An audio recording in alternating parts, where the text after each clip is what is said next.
말씀 위해서 기도하겠습니다. 하나님 아버지, 우리가 함께 기록된 하나님 말씀을 읽으며 들으며 보았습니다. 이 말씀이 하나님의 생명의 말씀임을 믿고 고백합니다. 계속해서 이 말씀의 의미를 함께 나눌 때에 성령 하나님께서 우리 안에서 역사하시사 그 말씀의 의미를 깨닫게 하시고 우리로 그 말씀에 순종할 수 있도록 도우시옵소서. 예수 그리스도의 이름으로 기도하옵나이다. 아멘. 지난 한 주간 평안하셨습니까? 네.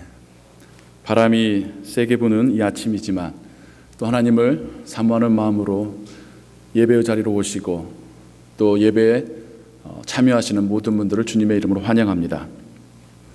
오늘 우리는 요한복음 4장에 기록된 하나의 이야기를 함께 읽으며 들었습니다. 유명한 이야기죠. 사마리아 여인, 수가성 여인, 우리가 잘 알고 있는 스토리입니다. 이 이야기를 성경으로 여러분들이 들으실 때에 혹은 떠올리실 때에 어떤 상상들이 되셨나요?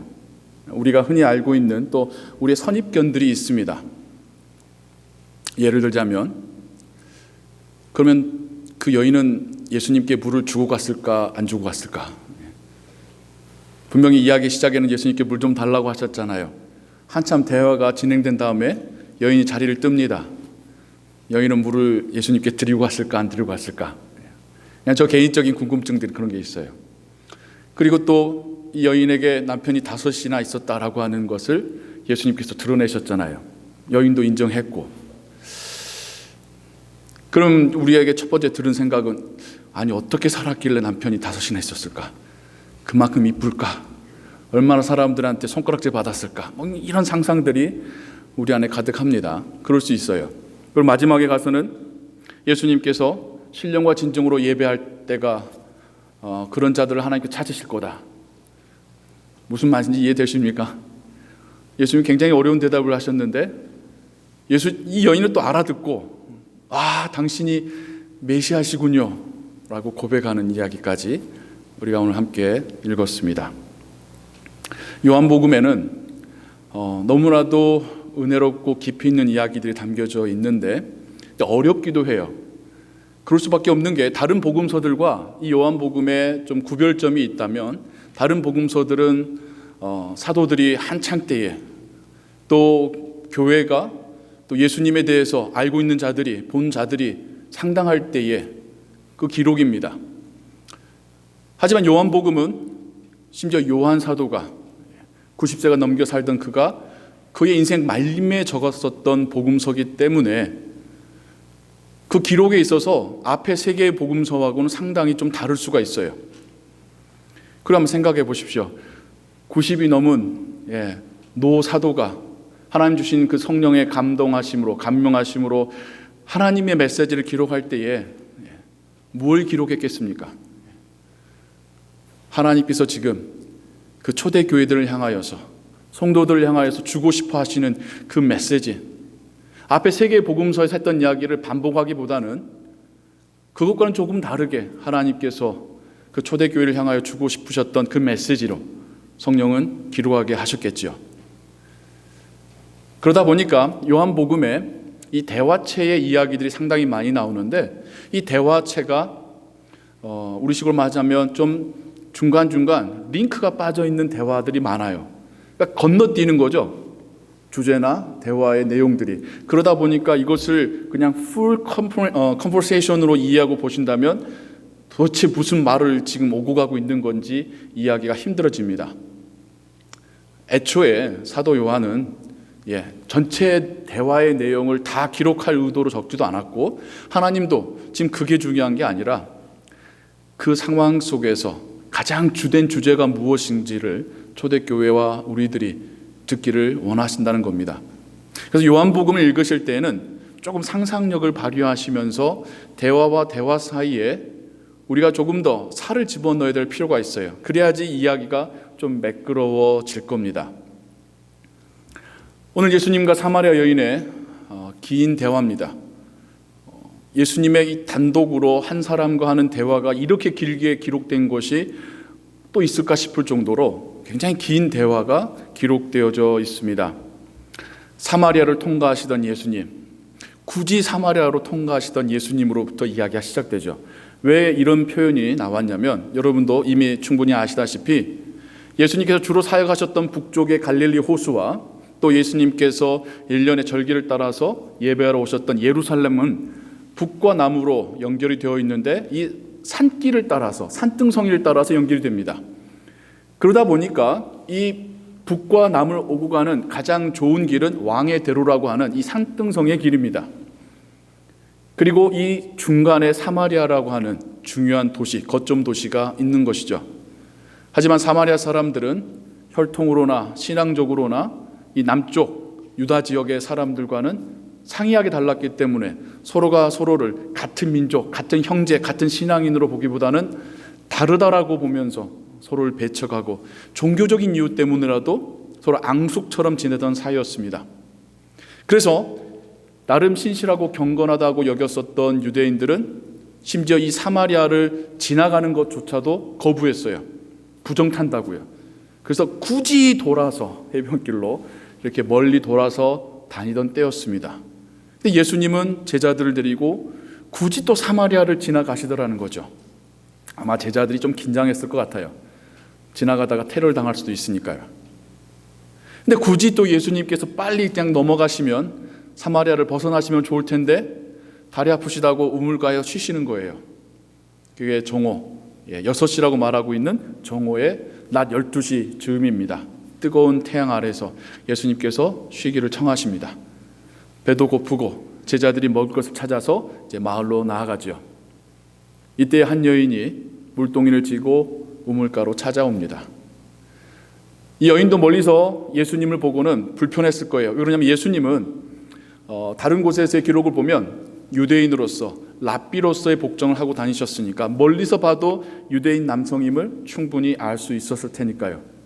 아마 여인은 제발 나한테 말 걸지 마라, 제발 나한테 말 걸지 마라, 그런 마음으로 가서 내가 빨리 물만 기르고 가야지 라는 마음으로 우물가에 접근했었겠죠. 근데 난데없이 예수님께서 여인에게 말을 거십니다. 내게 물 좀 다오. 여인이 불편합니다. 불편한 그 기색이, 감정이 그녀의 대답 가운데 드러나 있잖아요. 아니, 당신은 유대인 남자로서 왜 나에게 말을 거십니까? 우리는 서로 상종치도 않지 않습니까?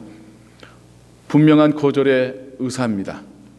예수님께서 네가 나한테 생수를 요구했어야 되는데, 내가 누군지를 네가 알았었다면 네가 나한테 생수를 요구했었을 텐데, 그러면 나는 너에게 영원히 목마르지 않을 그 영생의 물을 줬을 텐데. 예수님께서 대화를 어렵게 풀어가십니다. 그렇죠? 그러니까 여인이 말합니다. 그런 물 있으면 좀 내게 주십시오. 그럼 나 이렇게 물 길러 오지 않도록요. 예수님께서 주셨습니까? 성경에 그런 기록이 없어요. 그리고는 대화가 갑자기 두 번째 주제로 넘어갑니다. 가서 네 남편을 불러와라. 물을 안 주는 여인도 답답하지만 갑자기 대화의 주제를 바꾸신 주님도 이해하기 힘들어요. 네 남편을 불러와라. 그러니까 여인이 지금 그때 뭐 남편을 부르러 갈 정신이 있겠고 그럴 마음이 있겠습니까? 어떤 이유인지는 모르겠어요. 솔직한 대답이었는지 아니면 그냥 이 대화를 끊고 싶은 대답이었었는지 저는 남편이 없어요. 그러니까 오히려 예수님께서 칭찬을 하시죠. 인정을 하시죠. 그래, 맞다. 네가 남편이 5이나 있었지만 지금 살고 있는 사람도 네 남편이 아니다. 예수님께서 이렇게까지 처음 만난 사람의 삶의 이야기를 다 하신다면 우리 무서워서 예수님 만나기 어려울 것 같은데, 이 여인에게서 변화가 나타나기 시작합니다. 어떤 경외심이든 두려움이든 아니면 자신의 삶을 알고 있다라고 하는 이분에 대한 어떤 감정의 변화가, 또 인지적인 변화가 일어나기 시작합니다. 주여, 내가 보니 선지자이십니다. 우리는 이 앞에 두 가지의 주제들, 대화의 주제들을 통하여서 오늘날 우리가 하나님을 찾아갈 때에 우리가 주로 가지고 가는 두 가지의 주제들을 발견하게 됩니다. 무슨 말인가 하니, 이 여인과 예수님의 첫 번째 화두는 뭐였습니까? 물이었죠. 목마르니까 마실 물을 기르러 왔고 그 물을 달라고도 하시고 내가 목마르지 않은 물을 줄 수도 있다고 하시고 그 물을 주십시오 라고 하는 물이 첫 번째 대화의 주제였습니다. 다르게 말하자면 나의 일상생활 가운데서 꼭 필요한 어떤 물질, 어떤 필요한 그 무언가를 찾아서 계속되는 목마름과 배고픔을 달래기 위해서 계속 우물가로 밭으로 나아가는 이 여인의 모습, 이 여인의 모습이 오늘날 우리의 모습이기도 하죠. 우리에게는 끊임없는 갈증과 배고픔이 있습니다. 삶을 살아갈 때 필요한 많은 것들이 있습니다. 내 삶을 최소한 영위하기 위해서는 최소한으로 필요한 물질이 필요합니다. 이것을 위하여서 매일같이 아침 일찍부터 밤늦게까지 일하고 또 항상 우리 마음 가운데 근심이 이것이 무너지면 나의 삶이 무너질 수 있다라고 하는 두려움 속에서 우리가 살아가곤 하지요. 그러다 보니까 우리가 하나님께 기도할 때에도 이 문제를 가장 먼저 내어놓고 기도하곤 합니다. 하나님, 나에게 일용할 양식을 주옵소서. 마침 주님도 또 그렇게 가르쳐 주시네요. 제자들에게 오늘 필요한 양식을 하나님께 구하라. 아버지께 구하라. 하지만 여기서 예수님께서 주신 대답은 어찌 보면 제 입장에서는 여인에게 속 시원한 대답은 아니었던 것 같아요. 그리고는 대화의 주제가 두 번째로 넘어갑니다. 가서 네 남편을 불러와라. 남편이라고 하는 존재가 주는 상징적인 의미는 뭐겠습니까? 나의 가장 가까운 사람, 나의 인간관계, 나를 지켜줄 사람, 나를 이해해주는 사람, 내 곁에 있어주는 사람. 근데 여인이 없습니다라고 대답합니다. 법적으로 지금 있는 사람이 남편이고 아니고를 떠나서 정말 내가 남편이라 부를 수 있는 존재가 아닙니다라는 거겠죠. 더 나아가서 오늘날 현대인들이 느끼는 내 주변에 사람은 많지만 내가 정말 믿고 의지하고 나를 알아주는, 나를 위로해주는, 내 말을 들어주는 그런 사람이 없습니다. 외로워하는 현대인들의 모습이 이 사마리아 여인에게서 우리는 발견할 수 있습니다. 대화가 실종된 시대를 우리가 살고 있습니다. 이제 마스크 때문에 더 대화하기 힘든 시대를 살고 있지요. 대화가 왜 실종됐냐면 말을 안 해서가 아니라 말은 많은데 들어주는 사람이 없어서 대화가 실종됐습니다. 서로가 내 말 좀 들어줘라고 하면서 자기 말만 하지 상대방의 이야기를 들어주질 않아요. 나도 상대방의 이야기를 들어주지 않고 상대방도 내 이야기를 들어주지 않는 것에 대해서 답답해합니다. 그러니까 했던 말 또 하고 또 하고 또 하고 말은 많이 한 것 같은데 대화한 것 같지 않으니까 답답하고 풀리지 않고 주변에 사람은 많지만 진짜 내가 마음을 털어놓고 내 속 깊은 이야기를 할 수 있는 사람은 과연 몇이나 되는지. 특별히 고국과 고향을 떠나서 문화가 다르고 언어가 다르고 환경이 다른 새로운 지역에 이민 오신 분들, 이곳에 오신 지 얼마 안 됐던 오래되었던 모든 분들이 느끼는 것이 외롭다라고 하는 감정입니다. 그 감정 때문에도 사람이 모인 곳에 더 모여 살고 또 한국 사람 있는 곳에 가고 그래서 또 교회를 가는데 근데 이 외로움이 풀려지지가 않아요. 사람들이 싫어서 또 사람들한테 미움받아서 홀로 물 길르러 왔던 이 사마리아 여인의 모습이 어찌 보면 이 시대 가운데 이민 생활을 하고 있는 또 우리의 모습과 너무 닮지 않았습니까? 나에겐 남편이 없습니다. 이 고백이 어쩌면 또 우리의 고백이지 않을까요? 근데 이 관계 속에서도 예수님께서 남편에 대해서 더 말씀을 하지 않으셔요. 그렇잖아요? 한번 들어보세요. 성경을 읽어보세요. 그러기 때문에 새로운 남편을 만나라든지 아니면 지금 남편과 관계를 정리하라든지 그런 남편의 이야기를 더 하지 않으십니다. 물이든 남편이든 그게 본질적인 건 아니니까요. 예수님께서 대화를 정말 중요한 본질적인 주제로 끌어가십니다. 그 세 번째가 예배의 주제입니다. 하나님이에요. 여인의 태도가 사뭇 달라지죠. 처음 대화의 시작은 예수님께서 먼저 요청하신 걸로 시작하셨다가 두 번째 주제는, 첫 번째는 예수님이 당신을 위해서 물을 달라 하시지만 두 번째는 예수님께서 여인에게 네 남편을 데려오라.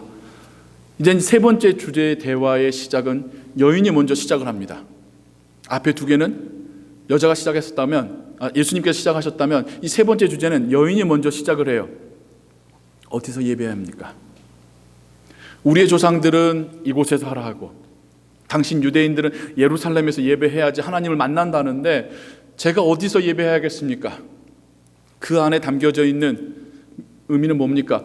제가 어떻게 해야지, 어떻게 예배해야지 하나님을 만날 수 있겠습니까? 여러분, 놀라운 대화의 발전 아닙니까? 목마르지 않을, 물 길러 올 수고하지 않을, 그거 달라고 하던 대화가 나는 믿고 의지할 사람이 없습니다라는 대화로 이젠 더 깊이 들어가서 내가 어디 가야지 하나님 만날 수 있습니까? 라고 하는 대화로 발전되어 가고 있습니다. 정말 놀라운 변화죠. 그냥 길 가다가 만난 대화 가운데서 서로 상종도 하지 않을, 그것도 남자와 여자의 서로 거리를 뒀었던 그 시절에 그 대화가가 어떻게 해야 하나님을 만날 수 있겠습니까? 라는 대화로까지 발전되어 가고 있습니다. 그러자 예수님의 대답은 장소가 중요한 것이 아니라 신령과 진정으로, 영과 진리로 예배하는 자를 하나님이 찾으시느니라. 우리가 하나님을 찾으러 가는 것도 아니고 내가 신령과 진정으로 예배할 때에 하나님이 나를 찾아오시리라. 하나님이 나를 발견하시리라. 하나님이 나에게 다가오시리라. 예수님께서는 이번에는 정말 속 시원한 대답을 주십니다.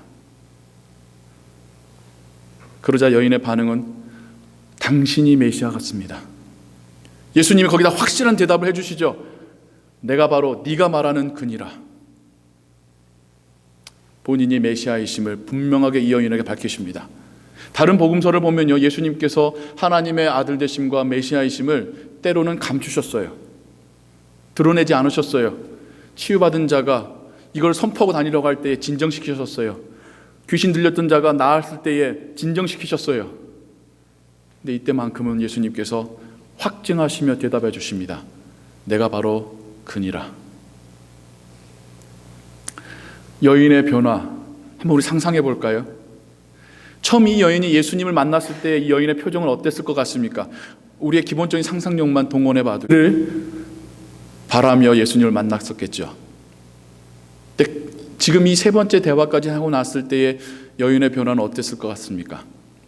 성경에 보면요, 이 여인이 어떻게 했냐면 물 기르러 왔었던 그 물동이를 버려두고, 내려두고라는 표현도 아니에요. 버려두고. 그러니까 그 단어 자체에 이 여인이 더 이상 이게 중요한 게 아니라는 것을 분명하게 확신하고 있다는 의미를 담고 있습니다.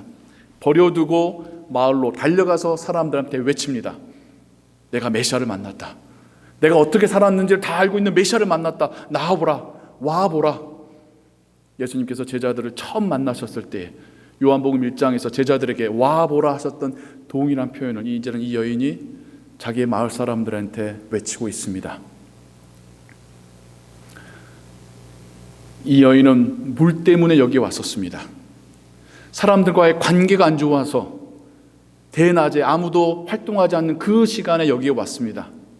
근데 이 여인에게서 어떤 변화가 일어났습니까? 그 물동이를 버려두고 자기를 경멸하는 사람들에게, 자기도 너무나도 싫어하는 그 사람들에게 달려가서 외치며 자신이 만난 메시아를 증거하고 있습니다. 엄청난 변화죠. 이게 진정한 회심이겠죠. 그냥 입술로만 네, 제가 예수님을 압니다. 예수님이 저를 위해서 죽어주셨다고 하니까 저도 그렇게 고백합니다. 고백만 하면 천국 간다고 하니까 저도 제 입술로 그렇게 말해보겠습니다. 라고 하는 것이 회심이 아니라 정말 우리 마음 깊은 곳까지 하나님이 들어오셔서 우리의 마음을 터치하시며 우리 안에 주인으로 찾아와 주시고 나의 삶 가운데 비본질적인 것을 넘어서 본질적인 것이 무엇인가를 깨닫게 하시고 진짜 그곳에서부터 회복의 역사가 일어날 때에 감정으로나 언어로나 행동으로나 변화가 일어나는 것, 이것이 진정한 회심이겠죠. 사마리아 여인은 우리에게 회심이 무엇인가를 보여주고 있습니다. 저는 이 사마리아 여인과 예수님의 이 세 가지 주제의 대화를 좀 더 점층적인 주제의 발전으로 생각해 보게 됩니다. 물이라는 것, 정말 생명 유지를 위해서 필수적인 이것은 어찌 보면 우리 육체의 행복에 관련된 것이겠죠. 근데 좀 더 들어가서 가족 관계나 나의 주변 사람과의 관계의 주제는 어쩌면 우리의 마음의 행복에 관련된 거겠죠. 우리가 충분한 물질이 있을 때에 우리 육신이 편하잖아요. 부족하면 몸이 불편한 거죠. 우리 주변에 정말 나하고 마음이 맞고 정말 믿고 만날 수 있고 함께 교제할 수 있는 사람들이 있을 때에 우리의 마음이 즐겁죠. 근데 우리 주변에 있는 사람들과 우리의 관계가 안 좋아지면 뭐가 불편합니까? 몸이 불편해지는 건 아니에요. 마음이 불편해지는 거죠. 그러니까 우리의 행복에 어떤 외부로부터의 단계가 있다면 처음에 물질적인 거라면 그 다음은 우리의 마음의 행복이 그 다음 단계겠죠. 예수님은 거기서 멈추지 않고 더 깊은 곳까지 찾아가십니다. 우리 영혼의 행복, 바로 우리가 하나님을 만났을 때에 우리의 공허한 영혼 가운데 하나님이 찾아오셨을 때에만 채워질 수 있는 그 본질적인 행복에 대하여서 지금 하나님은 성경을 통하여 우리에게 말씀하고 계십니다. 현대를 살아가는 그리스도인들에게도 저는 이 세 가지의 대화의 주제가, 이 대화의 발전이 너무도 중요하다라고 생각합니다. 우리가 육체의 행복으로 또 마음의 행복을 쫓아서 살고 있습니다. 하지만 여전히 우리 마음 깊은 곳에서 무의식적으로 우리에게 말하는 그 갈증, 그 기갈에 대해서는 우리가 해결할 방법을 찾기가 어렵죠. 우리가 분명히 예수님을 만났고 예수님을 확신하기 때문에 신앙인으로 살고 있지만, 근데 여전히 나의 마음 가운데 있는 이 공허함은 무엇일까? 우리가 하나님을 만나야 합니다. 물론 오해하지 마십시오. 예배하고 있는 여러분들 하나님을 못 만났다는 게 아니에요. 뭐 알미니안처럼 하나님을 다시 만나서 두 번째 회심을 한다고 말씀드리는 게 아닙니다. 우리가 매일 지속적으로 하나님과 동행해야 한다는 걸 말하는 겁니다. 흔히 말하는 켈빈주의나 장로교는 원래 켈빈의 의도도 그게 아니었을 텐데도 오해하고 또 실수하는 게 한 번 만난 하나님으로 나의 인생이 충분하다라고 오해하면서 더 이상 하나님을 만나지 않는다는 거겠죠. 내 안에 하나님의 은혜가 이미 고갈됐는데도 거기에 대해서 문제를 느끼지 못할 때는 그게 진짜 문제이겠죠. 하나님과 동행하는 것이 신앙이라고 하지 않습니까? 그러면 매일의 삶 속에서 우리가 하나님이 발견돼야겠죠. 하나님께서 나에게 말씀하신 게 느껴져야겠죠. 내가 하나님과 만나고 그분으로 인해서 나의 걸음걸음이 비추어질 때에 그게 행복한 인생 아니겠습니까? 그게 내가 어디로 가고 있는지 확신이 되어지고 그 길 끝에 하나님의 나라가 있음을 우리가 고백할 수 있는 거 아니겠습니까? 저는 예수님과 이 사마리아 여인의 대화를 통해서 제가 여러분 앞에서 또 하나님 말씀을 들고 서서 말씀을 전하는 어쩌면 첫 번째 주일로서 성경 가운데 있는 이 원리가 또 저의 목회 가운데 어떻게 펼쳐지길 원하는지, 어떻게 여러분과 함께 신앙생활 하기 원하는지 함께 나누는 어떤 그런 시간을 갖고 싶어서 오늘 이 본문을 택하였습니다. 팬데믹으로 인하여서 많은 변화들이 지금 일어나고 있고 변화해야만 한다고 하는 그 챌린지를 겪고 있는 시대입니다. 회사에서나 스몰 비즈니스나 심지어 학교나 교회마저도 변화하지 않고는 이 시대를 견뎌낼 수가 없습니다. 처음 이 팬데믹이 발발했을 때에 전 세계의 교회들이 화들짝 놀랐어요. 모이지 말라고 하니까. 미국도 그랬고 한국도 그랬고요. 그래서 제가 분명히 기억합니다. 모일 수 없어서 목사님 혼자 예배 인도하며 설교할 그 첫 주일에 눈물 흘리는 목사님들 참 많았습니다. 미국도 그렇고 한국도 그렇고 텅 빈 교인석을 보면서 가슴 아파하시는 모습이겠죠. 하나님께 드려지는, 우리가 함께하는 공동체로서의 예배가 드려지지 못함에 대한 그런 어떤 그 loss, 잃어버린 것에 대한 아픔일 수도 있겠지만, 또는 동시에 저는 조금이라도 그 안에 우리 목회자들이 생각했었던 교회의 그림이 이렇게 모여있는 대다수의 전체의 그림만을 교회로 생각을 해서 그걸 놓쳐서 아파하는 거라고 한다면 생각이 바뀌어야 된다고 생각합니다. 교회는 물론 함께 모여서 이 공동체로서 하나님을 예배할 때도 교회이지만, 여러분 한 분 한 분이, 여러분의 한 가정 한 가정이 또한 교회입니다. 모였을 때만 예배가 아니라 여러분이 여러분의 가족과 함께하는 그 시간이, 여러분이 일터에서 만나는 그 세상 사람과의 그 모든 시간이 예배의 시간이 될 수가 있습니다. 목회자분들도 교회에 대한 관념이 바뀌어져야 될 도전의 시기입니다. 어떻게 교회에 많은 사람들 모아서 이 사람들과 함께 뭔가 큰 것을 이룰까? 선교지에 교회를 세울까? 오지에 교회를 세울까? 그런 어떤 그 덩어리식의 목회가 아니라 이젠 사람에게 관심을 가져야 될 때입니다. 한 사람 한 사람이, 마치 예수님이 제자들 다 물리고 사마리아 여인 한 사람과만 대화하셨듯이 이 사람이 무엇을 걱정하고 있는지, 무슨 문제로 아파하고 있는지, 정말 하나님께서는 이 사람에게 뭘 말씀하고 싶어 하시는지, 이 사람이 신앙 때문에 행복한지, 그것을 살펴봐야 될 때입니다. 아니, 팬데믹은 오히려 하나님께서 목회자들에게 모으기만 할 게 아니라 한 명 한 명에 관심 가지라고 말씀하시는 더 그런 때인 것 같습니다. 부족한 저도 팬데믹의 즈음에서 나의 목회는 어떻게 해야 될 것인가에 대한 많은 심각한 고민들을 해봤습니다. 제가 지난달까지 섬겼던 교회에서 12년 반을 섬기면서,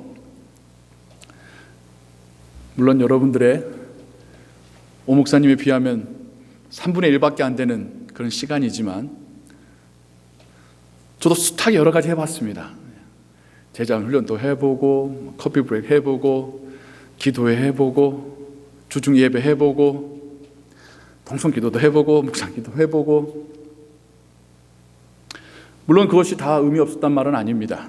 그 가운데서도 하나님께서 역사하셔서 변화시키는 사람들이 있음을 저는 보았고, 그렇기 때문에 또 계속해서 목회할 수 있는 힘이 났었겠죠. 그런데요, 저 개인의 경험이기도 하지만 결국 우리가 하나님과 진지한 대화를 나눌 때야 비로소 내 마음이 변화된다는 사실을 제가 경험했습니다. 여럿이 함께 모일 때에는 이 무리 속의 한 사람으로서 우리가 정말 하나님과 접촉되기가 쉽지 않다는 것을 경험했어요. 10년 동안을 해야지 겨우 이만큼 변화되는 것을 보았습니다. 힘도 빠지더라고요. 그런데 한 사람과 깊이 있는 대화를 하면 정말 지금 예수님께서 수가성 여인과 함께하는 그 잠깐의 대화만으로도 여인에게서 놀라운 변화가 일어났듯이 비로소 우리의 마음 가운데 변화가 일어난다는 사실을 제가 먼저 경험을 했습니다. 제플린으로 교육도 받고 코칭의 훈련도 받고 하면서 그 프로그램이 중요한 것보다 그 안에서 온전히 저만 생각하며 저와 대화를 나눠주는 그 도움으로 제가 하나님과 대화를 나눌 수 있었습니다. 그러면서 제가 목회자가 할 일은 뭘까? 오해하지 마세요. 제가 우물가에서 여러분들을 만나겠다는 게 아니라 지금 우물가에 계신 예수님께로 여러분이 찾아가서 그 예수님과 대화할 수 있도록 돕는 역할이 목회자의 역할이라고 저는 믿습니다.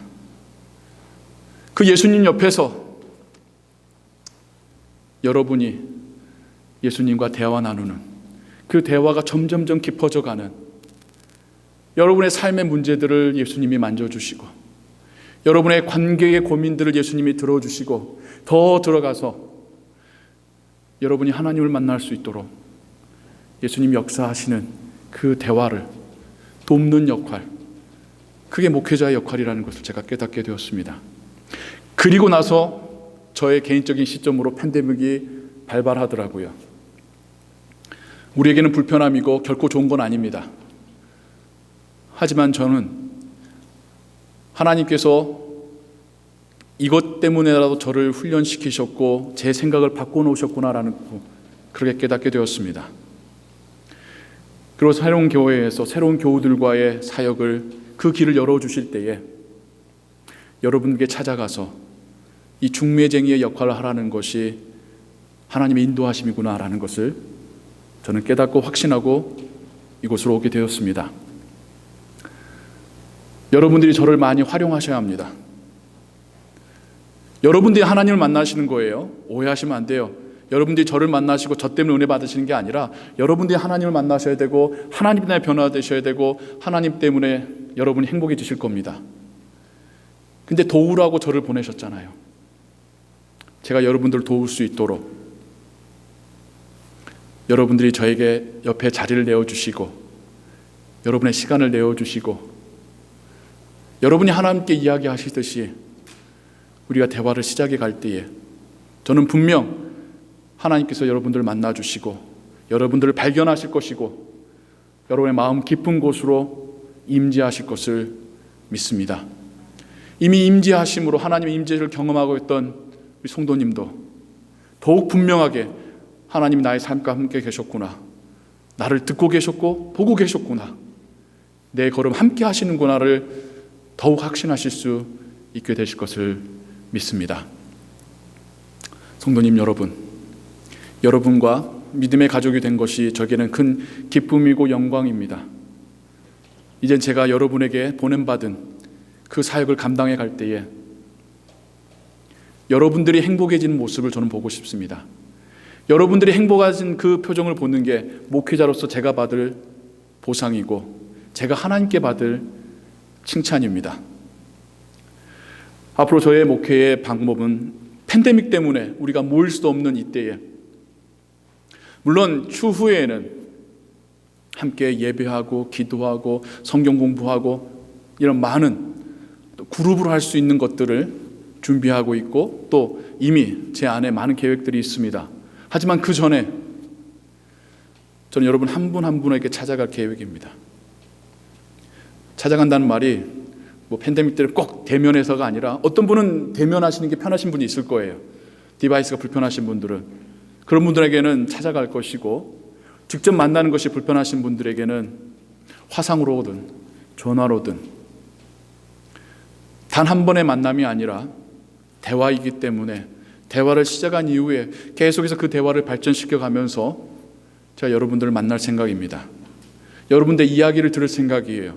제가 여러분들에게 이야기할 게 아니라 저는 귀를 열고 마음을 열고 여러분들이 살아오셨던 이야기, 지금 가지고 있는 이야기, 또 앞으로에 대한 이야기들, 그 이야기들을 듣고 여러분들과 함께 하나님께 기도하고 그 대화 속에서 하나님께서 지금 여러분들에게 어떤 이야기를 하고 계시는지를 함께 발견해 가기를 원합니다. 그러할 때의 목회자로서 저도 정말 힘이 날 것이고 보람될 것이고 하나님이 저를 사용하신다라는 것을 확신하게 될 줄로 믿습니다. 우리가 함께 더 가까워지고 함께 하나님을 더 만나고 우리 안에서 사마리아 여인에게 일어났었던 그러한 회심이 일어나게 되기를 주의 이름으로 축원합니다. 기도하겠습니다.